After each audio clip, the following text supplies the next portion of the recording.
Bonsoir. Je vous présente le soleil. Le soleil sur Terre, le jour, il nous sert à nous éclairer. Et la nuit, deux alternatives pour s'éclairer, le feu et l'électricité. Le soleil fait également son travail la nuit pour nous éclairer. Le jour, pardon. Mais la nuit, qu'en est-il pour se repérer sous les océans? Le feu, un petit peu compliqué sous l'eau, et puis l'électricité, on a décidé de ne pas essayer.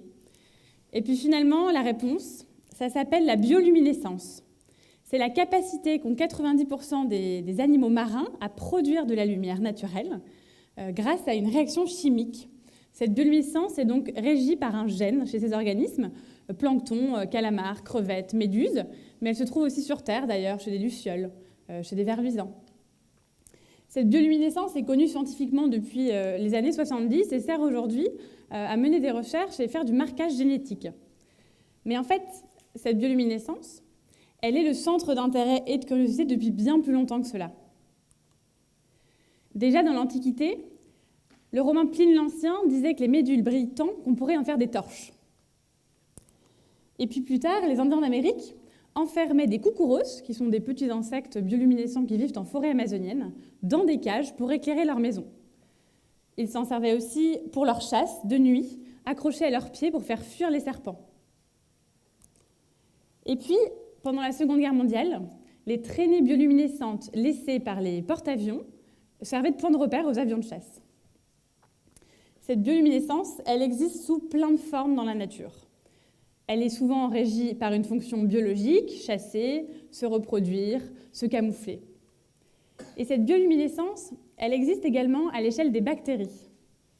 Et ce sont ces bactéries qui vivent en symbiose chez des êtres comme les calamars. Le calamar héberge en lui un organe rempli de bactéries bioluminescentes qui lui permet de produire de la lumière pour camoufler l'ombre qui se projette sur le sol de la mer pour se cacher de ses prédateurs. Et ce sont ces bactéries qui nous intéressent pour produire une solution d'éclairage biologique. Alors, vous allez me dire des bactéries, c'est dégoûtant, c'est forcément moche et méchant. Eh bien non. Figurez-vous que vous avez sur vous 10 millions de fois plus de bactéries que de cellules humaines. Et ces bactéries servent bien souvent votre bien-être. Pour produire de la lumière à partir de bactéries, il faut les exploiter, forcément. Alors l'exploitation, c'est très cruel. Eh bien figurez-vous, là je tue plein de bactéries. Et puis vous, quand vous vous lavez les mains, que vous faites le ménage, vous faites un vrai massacre de bactéries. Ce que je veux vous dire, c'est que les bactéries ne sont pas des animaux, ce sont des micro-organismes qui n'ont pas de conscience. Une fois qu'on a ça en tête, on peut s'en servir pour faire plein de choses, en l'occurrence de la lumière. Et nous, on utilise des bactéries, qui sont des bactéries très communément utilisées en laboratoire, des bactéries qui ne sont pas pathogènes, qui ne sont pas toxiques non plus, et qui viennent directement de votre estomac. En laboratoire, nous donnons la faculté à ces bactéries, la faculté de produire de la lumière, via cette réaction chimique de production de photons. Et pour cela, il faut aux bactéries plusieurs choses, des nutriments, des conditions de température, des conditions de milieu. Tout ça dans le but de faire un système d'éclairage autonome.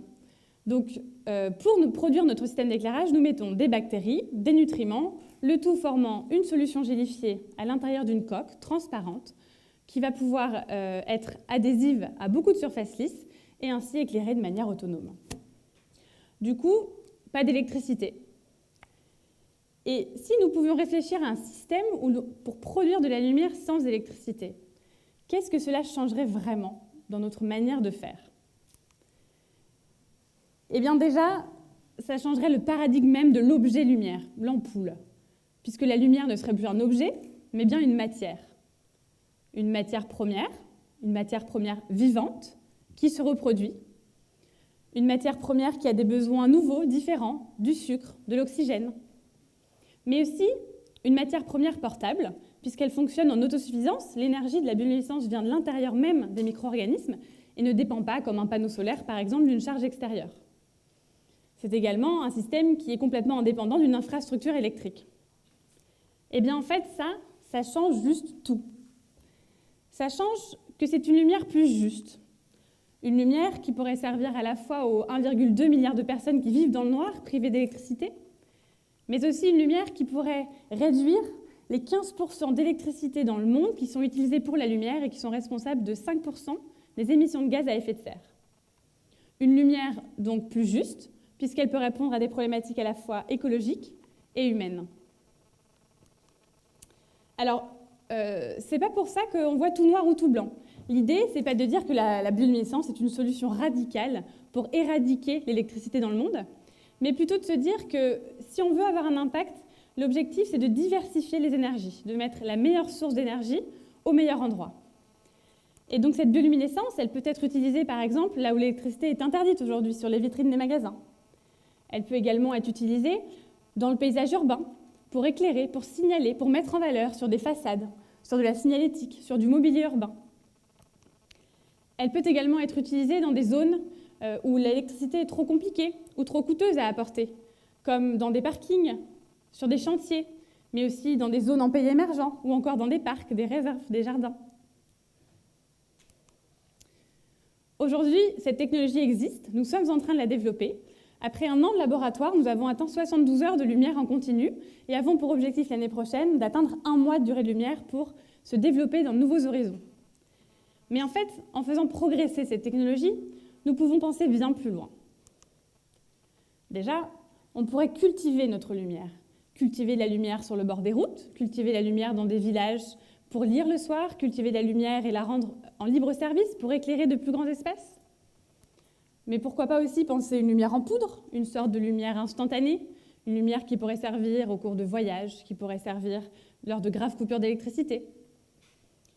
Pourquoi pas aussi imaginer une lumière qui se recharge, qui se nourrit? Est-ce que le facteur de demain, une espèce d'allumeur de réverbère 2.0, ne pourrait pas venir alimenter ces sources de lumière? Et enfin, le Graal, une matière première bioluminescente qui pourrait être appliquée à la toute surface pour les rendre lumineuses. Alors, selon moi, si on ne veut pas se dire qu'on a loupé quelque chose, dans 200 ans, quand on sera envahi par les océans à cause de nos propres excès, et qu'on sera finalement éclairé par ces poissons bioluminescents, en se disant que c'était peut-être la solution qui aurait pu faire basculer notre destin, eh bien, je vous propose d'embarquer avec nous dans l'aventure de la révolution de l'illumination. Merci.